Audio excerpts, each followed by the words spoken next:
We are now in the third, and as of right now, at the time of this recording, the final season of the early Muslim expansion. I know Kings and Generals is still making videos about the Muslims, but he hasn't released the long version of the 4-hour, because I guess it's still work in progress. So when he inevitably does, and whenever, maybe months or years from now, we'll look at that. But at the time of this recording, this is the third and final season so far of the early Muslim expansion, and it covers mainly Europe, North Africa, and Central Asia. And yeah, let's see what the heck goes on, because honestly, it's like this series just gets better and better with time, and I'm really enjoying it. And yeah, I don't really have much else to add other than we should probably get to it, eh?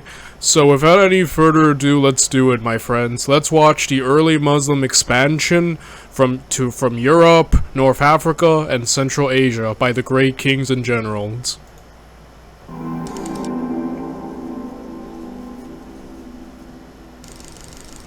In the first half of the 7th century, the Muslim Caliphate burst out of the Arabian Peninsula, defeating both the Eastern Roman and Sassanid empires in a series of decisive battles, shocking the ancient world and changing the status quo of the region forever. In our previous 2 videos on early Muslim expansion, we described these events in detail.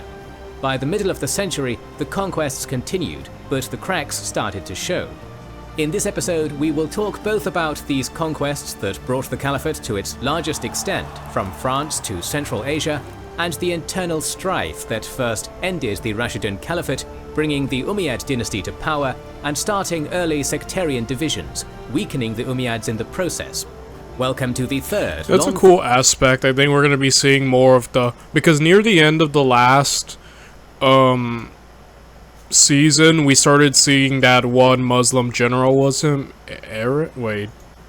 Ammar. I can't believe I forgot frickin' Ammar. Like, I know him, I just forgot his name, but like in my head it came out as Aaron. But the point is, we saw Ammar started beefing with the caliphates from Umar and his successors, so yeah, there's starting to be division among the Muslims. I think that's the aspect that I think this series, obviously there's going to be the conquest aspect, but there's also going to be the eternal strife, which happens with every empire / kingdom ever. Internal strife, bickering, civil war. It's just it's a given. So yeah, I'm looking forward to seeing just how the heck that goes down. I think that's probably the aspect I'm looking most forward to, and I'm wondering if Ammar is gonna cause any trouble, because he kind of dropped out after his beef with the caliphates from Egypt, and then Abdullah had to handle that area. So I'm looking forward to seeing if Ammar causes more trouble. Video in our series on the early Muslim expansion. These long videos are difficult to make, and the algorithm is currently unkind, so we ask for your support to continue producing our videos. Please like, share, comment, and subscribe. Initially, the reign of Caliph Uthman ibn Affan was a time of progress for the growing Rashidun Caliphate. The governor of Egypt, Abdullah ibn Sa'ad, had used the new standing navy of the Caliphate to secure a steady tribute from the... I'm really proud of Abdullah. I hope he does some more in this series, because, you know, like I said, we covered from this series, we had several Muslim commanders we followed. First, it was Khalid, a paragon of moral virtue, who's basically perfect in every way. And then we have Ammar, who is another gifted commander, but he is a very flawed person with a rebellious streak to him, and who might cause some trouble. So kind of like a more flawed but interesting guy in that aspect. And then we go to Abdullah, someone who's not so gifted. Even Kings and Generals making fun of him, but not so gifted in commanding, but, you know, a bit not as brave as the others, but kind of the underdog who I'm rooting for, because from all the series we've seen, I've never related to a person more than Abdullah, because I feel like I would be acting like him if I were ever in charge of an army, just kind of more afraid, more in the back, not hands-on or not overly brave. So I'm kind of rooting for Abdullah because I see myself in him. The one character from all the series we watch that I relate to. and King General's making fun of him for kind of being a bit quote-unquote cowardly. But I was really proud of Abdullah. He found his calling in naval warfare. He's really good at that, so I'm really proud of the man. I hope he does more, because he's the only historical character I relate to, or think I could, like, see myself in, so far. The island of Cyprus in 649, before defeating the Eastern Romans at sea in the Battle of the Masts. Meanwhile, the advancing armies of Anaf ibn Qais and Abdullah ibn Amr were making further headway into the rapidly crumbling Sassanid Empire. Yazdegerd III, last of the Persian King of Kings, had been reduced to little more than a fugitive, fleeing from city to city ahead of the conquerors. After the fall of Fars province between 649 and 650, attempts to raise support in first Kerman and then Sekistan each failed, with the governors of these provinces refusing to pay taxes to a destitute and powerless emperor or harbour him from the advancing Arabs. Finally withdrawing to Merv, he made a last-ditch effort to stem the tide by appealing to his allies among the Hephthalite principalities. Some soldiers were indeed sent to support him, but they would never see battle against the Arabs. Unwilling to continue throwing away lives in a hopeless war after the desertion or surrender of Yazdegerd's vassals, his last general Farrukhzad abandoned him in 651, with Merv's governor Mahuisuri turning against him as well shortly after. With his last supporters defeated by Suri's own Hephthalite allies, the King of Kings finally met his end, hiding in the home of a humble miller outside Merv, murdered for his jewelry. While local resistance would continue— That sucks. Like I said, it must suck just seeing the end of your empire, and yeah, at the end reduced from an emperor to a beggar. Like, kind of feel bad for him in that sense, you know? But that's just history, man. And essentially the Sassanids are dead. Like, we just witnessed the end of that empire, you know? And yeah, GG Sassanid Empire. into Baristan for years to follow, the once great Sassanid Empire had ceased to exist, its dynasty continuing only through a family of exiles taking refuge in China. But for all the military victories of the Caliphate during Uthman's 12-year reign, its domestic policies would soon beget internal turmoil for the young and rapidly expanding state. The aging caliph's nepotism and unpopular— Okay, Caliph Uthman was beloved by the people for his soft and pious nature, but also had many detractors who accused him of nepotism. One of the reasons was that he appointed Abdullah ibn Sa'd as the governor of Egypt. Hey, don't talk bad about my boy Abdullah. And as a governor, he was abusing his power by heavily taxing the Egyptians. That is bad. popular economic policies created growing opposition to his rule from various strands of society. During Umar's reign, laws had been set in place forbidding Arab soldiers from buying land in conquered territories, keeping soldiers strictly separated from local populations, both to prevent foreign influences on the faith of his victorious armies and to protect the property of the conquered. Under Uthman, these restrictions were removed, causing many soldiers in the Caliphate's armies to buy up huge tracts of land in Syria and Iraq, in some cases abusing their power and authority in order to drive inhabitants out and resell the same land at large profits, creating a new class of wealthy ex-soldiers establishing lavish estates across the Caliphate. This new taste for luxury among the conquerors drove up taxes and created great resentment among both non-Muslims and non-Arab converts. On top of economic friction, Uthman also created for himself a theological controversy through his creation of a unified official version of the Quran. Prior to this, the ad hoc— One of the Prophet's companions, Hudayfa, reported that Muslims in Kufa recited the Quran differently from the people in Syria. He strongly advised the Caliph to standardize the Quran immediately to avoid confusion of the holy text. Interesting. Let me get that all again. Uthman also created for himself a theological controversy through his creation of a unified official version of the Quran. Prior to this, the ad hoc nature by which the Prophet's revelations were recorded and transmitted by his closest companions meant that many Qurans had minor variations in the text from one to the next, undermining a faith based on an eternal and infallible word of God. To correct this, I see. It is worth to mention that the first caliph, Abu Bakr, had already compiled the Quran before Uthman. The difference was that Abu Bakr's compilation is to preserve the Quran due to the death of many memorizers, while Uthman aims to standardize the Quran to avoid confusion. Yeah, that's interesting. Already we're seeing a lot of cracks, mainly with Uthman. And you know what caught my attention earlier when he mentioned the new luxury that the Arabs are having? You know, they were raised in the Arabian Peninsula, not an easy place to live. Essentially, many were hardened veterans due to living in this desert and having to, you know, constantly fight and, you know, all that. But now that with this, and we saw... Yeah, and like Umar was kind of against luxury, like he almost called out, I think it was Khalid for it.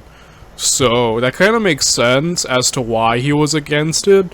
Preserve the faith, but also kind of keep everyone more, I guess, humble or down to earth is, I'm not sure those are the words I'm looking for, but that's interesting, the consequences of just allowing soldiers to buy a estate other places and how that's already affecting everything, you know?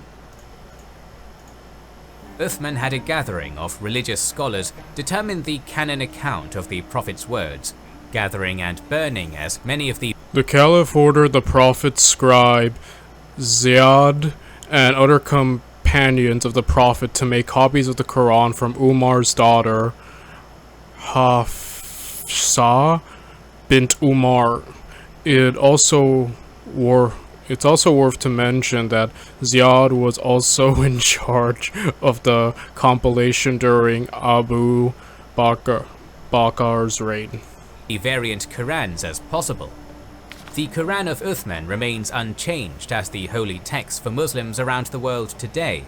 But during his reign, some Muslims disagreed with the decisions Uthman's scholars reached, or saw the... Oh, I see. That's kind of cool it's still stuck around. It's like, you won't like it, but your kids are going to, you know, kind of situation. Destruction of any Quran as sacrilegious, adding their voices to the growing opposition to his rule. The long-simmering resentment against Caliph Uthman boiled into open rebellion in 656. In Egypt, Kufr and Basra, disaffected soldiers from local garrison towns gathered and marched on Medina to demand Uthman's deposition and the election of a new caliph. Holy crap. Having been told by agents that the grievances against him were frivolous and a revolt unlikely, Uthman was caught unprepared when the bands of soldiers converged on Medina. Though he refused to step down as caliph, Uthman attempted to reach a peaceful settlement, sending Ali ibn Abi Talib, the Prophet's son-in-law and one of the first Muslims, to negotiate with the rebels on his behalf. The smaller Kufan and Basran detachments were convinced to make peace with Uthman, while the larger Egyptian force was mollified with a promise to remove their unpopular governor Abdullah from governorship in favor of Muhammad ibn Abi Bakr, the son of the first caliph. With Ali as guarantee of the agreement, and Ibn Abi Bakr leading them, they... You know, in season 2 he was also, or was it season 1? I forgot, but the point is Ali showed up and helped come up with good plans, I think, when dealing with the Sassanids. So Ali has shown up every once in a while in this overall series and has basically contributed to really good... He's had good contributions towards the Muslim cause, and I find him to be very competent and an interesting figure. So I'm wondering if we get to see more of him this series, since we're dealing with the internal strife. I mean, that's insane. This is the first caliph they've called to just get rid of completely. So I'm wondering if Ali will show up more, because he seems like a really minor but like interesting character. I know these are all people. I'm just using the word character as just, you know, a way to describe them, but obviously they're all real people. It's sad to see you go, Abdullah, but you know what? Oh well. He has crap luck, just like me. The only character I relate to. So at least Muhammad is gonna take charge. He seems like another interesting guy. So overall, yeah, hopefully things rebound for Uthman, because this is pretty bad. It began their return to Egypt, apparently ending the immediate danger for Uthman. But on their return journey, the soldiers waylaid a messenger bound for Egypt with orders to have the rebel leaders executed. Taking it as a sign of treachery on Uthman's part, the rebels returned to Medina and surrounded Uthman's home, besieging him within, and once again demanded his resignation. Whether Uthman really ordered the rebels executed is unclear, with most accounts crediting the message not to Uthman but to his cousin and secretary, the future caliph Marwan ibn al-Hakam. Whatever the truth of the matter, the rebels cut off water to Uthman's house and gave in— Man, he's literally being besieged. Yeah, the cracks are showing. This is like a mini siege going on right here. Oh man. I wonder if Marwan really did send that message, because like everything was the storm had passed and now it just reignited, right? Oh boy, that sucks. That sucks for Uthman. Like, things are falling apart really bad now. Increasingly threatening demands for his abdication, until one of Marwan's servants slew one of the rebel spokesmen with a stone from the balcony on June 16th, making a bloody end to the affair, all but inevitable. Oh. Dude, it just keeps escalating. Every time there's almost a peaceful resolution, just something else happens. Oh, that sucks. Abandoned by most of his Umayyad clan, with the Iraqi rebels and notables of Medina remaining neutral, Uthman ordered his remaining defenders to stand down in hopes of avoiding bloodshed between Muslims when the rebels attacked the house the following day. Regardless, Marwan and the children of Ali refused this order and attempted to save the life of their caliph. As Uthman sat for his noon prayers, Muhammad ibn Abi Bakr and a few of the Egyptian rebels climbed into his home from the roof of a neighboring house, threatening the caliph at sword point. Though accounts differ on the specific events, and on— Okay, other accounts report that the caliph was killed whilst he was reading the Quran. Okay, he's about to get murdered. Okay, that's already two. Like, Umar was murdered, and now frickin' Uthman is gonna be murdered. Oh boy, that's bad. That's already two caliphs murdered. And this is such a young nation too. Like, the Muslims, their empire is still really young in the grand scheme of things. So it's already like falling apart internally. On Abi Bakr's role in particular, the final outcome was the same. Uthman was the first caliph to be murdered by his fellow Muslims, an event that would shake the Muslim world to its core. Following the murder, the rebel bands effectively controlled Medina, and under their influence, particularly the Iraqis, Ali was elevated to the role of caliph. Oh wow. You know, I'm not gonna lie with you, a part of me was thinking like, maybe Ali should be caliph. Like I said, he only popped up a few times in this series, not too much, but when he did pop up, he made some pretty interesting contributions, so he doesn't strike me as an idiot or as incompetent. Then again, we've had little exposure to him, so maybe he might not be cut out for the job, but so far I was thinking like, maybe he wouldn't be such a bad caliph. Who knows? I guess we'll find out, right? That's the fun part of this series, seeing if my comments age horribly or not the longer we go. But as of right now, I kind of like Ali, so. And he has cred. He has street cred, as we say here in America, because he's like, what, the stepson of Muhammad? So yeah, you know, he's got some credibility to his own name. As the Prophet's son-in-law and one of the major candidates in the previous election, Ali seemed a safe and popular choice. However, his reign would be saddled with the scandal of Uthman's murder, and demands for justice placed the new caliph in a difficult position. Given Ali's efforts to defuse the rebellion, and the injuries his own son Hassan suffered in Uthman's defense, it is incredibly unlikely he had any role in his predecessor's murder. But many of the rebels who had opposed Uthman were now his most important supporters, so punishing them would have alienated his power base and potentially led to his own demise. Stuck in a trap, Ali allowed Uthman's murder to go unpunished, which led to accusations of weakness and complicity, particularly from Uthman's powerful Umayyad clan, laying the groundwork for the First Islamic Civil War. Oh boy, the first Muslims. Like, literally, this kingdom is so young. Like, the Muslim Empire, as I'm calling it, is so young, and they already have their first civil war. Like, it took a while for the Romans before they had their first civil war. These guys are moving quick. I guess that kind of goes in line with the Muslims. They rose so quick. Basically almost one lifetime, or like a few decades. They went from, you know, nomadic, not nomadic, but, you know, they were kind of this population in the Arabian Peninsula into basically a world superpower in just a few decades, like a lifetime. I guess that also goes to show that they're moving really quick. Like, sometimes some empires take centuries before to grow and to have some of their first internal wars. These guys are just doing it all in once. Like, the Muslims are speed running an empire right now. They're moving so quick in all aspects. But again, yeah, that looks incredibly bad on Ali's part, right? Like, on one hand, the people who murder the last caliph are basically his biggest supporters and the reason he got to his power base in the first place, so he can't get rid of them. He'd basically have no one. But at the same time, it looks really sus to just not punish them for murdering a caliph, and that kind of sets a precedent, doesn't it?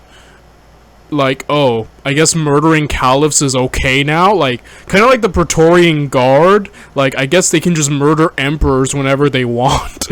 Like, you know what I mean? It kind of sets a really bad precedent and just looks bad. I get where Ali's coming from, but that's not good. And everyone seems to agree with that. The first stirrings of conflict came from Talha ibn Ubaydullah and Zubair ibn al-Awwam, Ali's main competitors in the election that had brought him to the throne. In the past, the two had fought alongside Talha ibn Ubaydullah. I'm so sorry, I just saw a YouTube comment on one of my videos. I got distracted for a second. I apologize. Let me get that one more time. First stirrings of conflict came from Talha ibn Ubaydullah and Zubair ibn al-Awwam, Ali's main competitors in the election that had brought him to the throne. In the past, the two had fought alongside Ali as comrades. But despite Talha's own previous opposition to Uthman, they had been among the most vocal for action against the rebels, and were quick to make common cause with another of Ali's detractors, Aisha, the widow of the Prophet himself. Oh wow. With Aisha as the unifying... The widow? Holy crap, that's bad. Basically, like, your stepmom. That's so cool. Like, I didn't think we were gonna get Muhammad's wife as a big political player at all. I'm telling you, this all happened in one lifetime. Like, you basically saw them... They move quick, the Muslims, eh? But, now you've got her as... she seems to be priming as a big political player. What has more credibility than the stepson of the Prophet? I guess the wife of the Prophet. I mean, granted, I don't know how much power women had. I imagine not too much, but still, that's still a lot of cred, right? On her name. Dude. Man, I was all like, man, Ali should be... I think in a more peaceful transition of power, Ali would have been the best bet ever as a caliph, but this was all kind of chaotic. Dude, this season's... We're only 10 minutes in, and this season already is just hitting... Things are hitting the wall. I'm loving it. I'm kind of super invested in this event. I was gonna call it a show, but obviously this all happened. By the way, when I use like words like I love this show or like I love these characters. I know this all happened. I'm just using that vocab. I'm not trying to downplay actual historical events. I just want to be I want to make that clear with all of you. You know, with that said, Ali's so far, I'm really loving this. You know, what I think about it, so many events in history would just make great TV shows. Like, I'm still a big proposer of the Diadochi Wars as being a television series. It would basically be Game of Thrones, but with less dragons and more war elephants, which ain't such a bad thing in my opinion. I love my war elephants. But this would also be a great show. You kidding me? Like, season 1, Muhammad dies, and then just the rest of the seasons, everything is falling. And it would be perfect too, like, not too many time jumps, because this all happened, like, in one lifetime, so... You know, in my opinion, make this a show. Spiritual figurehead of the rebellion, funding from numerous Umayyad governors deposed by Ali at the beginning of his reign, and several prominent Muslim leaders, including Marwan and the murdered caliph's son, Aban ibn Uthman, flocking to her banner, Aisha's rebel army represented a significant challenge to Ali's leadership. Dude, I feel bad for Ali. Like, I don't know, he's kind of got pushed, like I said. I think in a more peaceful transition of power, Ali would have been my bet as a caliph. I would have backed him. It's just this all happened so bloodily. Like, he got pushed into a situation like this, and he's basically being villainized, right? Because of it, by everyone else. So this just sucks for him. Unfortunately for the so-called Mother of the Faithful, a number of crucial mistakes would undermine her cause. A great deal of effort was wasted trying to rally support in Iraq, despite most of the region being loyal to Ali. Then, when rebel leadership left Mecca to gain support in Basra in mid-October 656, internal discord fomented within their cause. Talha and Zubair were jockeying against each other for authority, while the secrecy of the army's destination created resentment from Marwan and the Umayyad clansmen within the army, who saw the insurgency more as a blood feud than a rebellion, and would have preferred to simply march to Medina and execute the conspirators who had slain Uthman, rather than waging a campaign to topple Ali. The anti-Ali movement was dealt another blow in December, when Aisha and her followers arrived in Basra. After hearing the speeches and calls to arms of Zubair and Talha in the marketplace outside the city, the reaction of the Basran populace was divided, with some offering support, while others denounced her. The first fighting of her rebellion occurred immediately after, when numerous market-goers loyal to Aisha or Ali began to scrap in the marketplace and strike each other with the soles of their shoes. More important than any marketplace brawl, however, was the response of Basra's governor, Uthman ibn Hunayf, who remained loyal to Ali. However, reluctant to bring bloodshed to his city, he allowed the rebels to camp the night while he waited for word from Ali, who was now on his way from Medina. A message from the Caliph soon arrived, instructing Ibn Hunayf to give the rebels an ultimatum of loyalty to Ali or warfare. But by then, Aisha's army had already managed to entrench themselves in a defensible camp near the local garrison's storehouse. It should be noted that even after Caliph Uthman's murder, the thought of outright warfare between Muslims remained almost unthinkable to most. And this is really good. Like, for a second there, it looked like things were going completely toppling against Ali. But I have to say, though, like, this, like, reluctance on everyone starting this war is actually working in his favor. And, I guess the biggest problem with Aisha's faction, they can't get support for a civil war because no one wants a war. So, I guess that helps a lot contain the thread and help it not... I mean, who knows, that might just change right now, but, like, as of right now, it's not spiraling where so many are flocking. So the enemy won't grow too much. So at least Ali has that going for him. So he might just turn this around and just quickly get rid of this, which would be useful, but I don't know if he would just...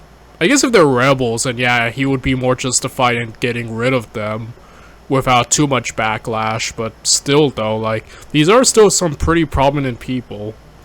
And so the prominent poet and scholar Salim ibn Amr al-Duwali was sent to make a lasting treaty for peace and to end the rebellion. When it was refused, Basra's cavalry commander, Hukaym ibn Jabala, stormed... Okay. I'm not saying that. Was one of the conspirators during the siege of Uthman. Oh, yeah, that explains his loyalty to... Okay. out with the governor's local forces. A short and bloody battle around Aisha's camp ensued. Many on both sides died, but the rebels were not dislodged. Afterwards, an uneasy ceasefire was signed, intended to last until Ali's arrival. The ceasefire would be short-lived, however. If Aisha remained unwilling to submit, Ali's arrival would only leave the rebels hopelessly outnumbered. So, on Talha's advice, a party of rebels captured the Basran governor in a surprise raid as he led the evening's prayers in the mosque, giving him 40 lashes and plucking his beard and eyelashes before imprisoning him. Oh, that's torture, not the eyelashes. That sucks. You know, Uthman was trying to handle this, like, peacefully. Like, he was kind of going about it, I feel like, in a more neutral but respectful way, and they just kidnapped him, essentially. Oh boy. I don't know about the way Aisha's handling things. Like, again, comes across way more of the aggressor, and I think that might work in helping Ali look like the more better one. You know, the PR is not good in this situation. The following morning, Zubayr's son Abdallah led the rebels in an attack on the storehouse, killing 40 converted ex-slaves from Sind who had been posted as guards, and seizing the grain meant for the townfolk's winter provisions. Hukaym arrived shortly after in a great rage, demanding Abdallah release the governor and berating him for the killing of Muslims innocent of any role in Uthman's murder. When Abdallah refused, Hukaym attacked with the 700 men still with him, finding himself quickly surrounded and overwhelmed by the larger rebel army. Though he fought fiercely until the end, fatally striking one of the rebels with his own severed leg, according to one rather fanciful account, Hukaym, his son, and many of his soldiers were killed, with the rest fleeing or surrendering, and leaving the rebels in full control of Basra. With Ali en route, the victorious rebels had little time to gather support for their movement. Though control of the city and its treasury brought most of the surrounding tribes at least nominally under Aisha's banner, emissaries sent north to Kufa had less success. While the province's governor, Abu Musa ibn Ashari, attempted to remain neutral, Kufan notable Zaid ibn Suhan, after receiving a message from Aisha fondly addressing him as a beloved son, as befitting her title of Mother of the Faith, responded that her beloved son would prefer her to stay safely at home. Ali's efforts were more fruitful, sending his son out. Okay, so again, things were looking bad for Ali, but this whole thing kind of switched the PR perspective. Though people were upset at him, not enough to rebel or start a war over, right? So now with Aisha's like overly aggressive I guess rebellion, like it's kind of like turning the PR towards Ali's side, which is kind of an interesting like switch. I guess the rebels were in a sense were their own worst enemy in that kind of regard, and things are looking pretty good for Ali. Like, I don't know who I'm rooting for. Like I said, like before this whole thing, I was like pretty much pro Ali. Then again, like, I feel like what happened wasn't his fault with the murder of Uthman. He's kind of been put in this position, so I still feel more sympathetic towards Ali. I won't lie, I think my heart's still on Ali's side. Like, I feel like he got put in a really bad position, and he's now having to deal with this. You know? So, I would say, like, I'm still kind of rooting for Ali. Kufa, Abu Musa was soon deposed, and more than 6,000 men were gathered for the retaking of Basra. With these joining Ali's 700 from Medina, and close to 2,000 who had gathered from various tribes along the caravan route, Ali arrived at Basra on December 5th with just under 10,000 men, met by Aisha's comparable army of Basrans and Meccans. After 3 days of standoff and attempts to sway the Basran tribes, a horseman was sent between the armies by Ali with a Quran at the end of his lance to exhort both sides to an honourable combat. When he fell dead, pierced by arrows, battle was joined, and the... You think the Muslims would have been, like, they've all been pro-duel, so I was expecting them to, like, go for on. I'm like, who would win it between a duel between two Muslims? Because so far they've wrecked both the Sassanids and Romans in duels, so I've been like, it would have been, like, a cool which Muslim comes out on top, but, I'll say that, like, Aisha's side just comes across as overly aggressive. Like, their PR ain't good. Like, they don't paint themselves in a good image, right? Especially with that, like, wanting to have a more honorable duel and then just get shot. Like, again, I feel like Aisha's side just doesn't portray themselves in a good way. And, again, it's making Ali look better. So, my boy Ali seems to... You know what would be a really huge twist if Ali's side loses right now? Then what the heck happens? Two cavalry-heavy armies came crashing together like thunder. Despite Aisha having, by most accounts, at least as large an army as Ali prior to his arrival, defections of several Basran tribes, both before and during the battle, weakened her force significantly. In the center of Ali's army, Abu Qatada al-Numan led the Kufan foot soldiers, while Ali's son, Muhammad ibn Hanafiya, carried his father's standard. On the right wing of Ali's army, Malik al-Ashtar led the bulk of the Kufan cavalry, soon routing the tribesmen of the Banu Hanzala leading Aisha's left. And on Ali's left, the storied companion Ammar ibn Yasir is said by some to have driven Zubayr, who had been given overall command of the rebel army, to abandon his army and leave without fighting. Zubayr's desertion is a matter of some mystery. According to some sources, Zubayr left Aisha's army before the battle even began. He was already in doubt and guilty with his decision when he arrived in Basra. Later, Zubayr left Aisha without taking part.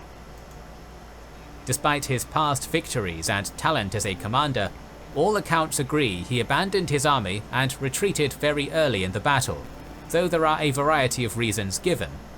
Some suggest that secret correspondence from Ali convinced him he had taken the wrong path, or that the Prophet had once said that Ammar would die at the hands of a band of wicked men, leading Zubayr to question his role when the two came face to face on the battlefield. Others point to Aisha's refusal to acclaim him as caliph on the eve of the battle, suggesting that she favoured Talha and that Zubayr's role in the rebellion had been a self-serving grab for the throne. Either way, his desertion left Talha to take command of a rapidly worsening situation. Leading a strong force of Basran cavalry, he made a number of charges against Ali's left and centre, at first with great success. But once Ali's right wing punched through his lines, he found his mobile cavalry bogged down and risking envelopment. Turning about to withdraw and regroup for another charge, he was mortally wounded by an arrow to the back of his knee, not at the hands of Ali's forces, but of his supposed ally Marwan, apparently as a spiteful act of vengeance for Talha's opposition to Uthman now that their alliance to punish Ali and Uthman's murderers had come to naught.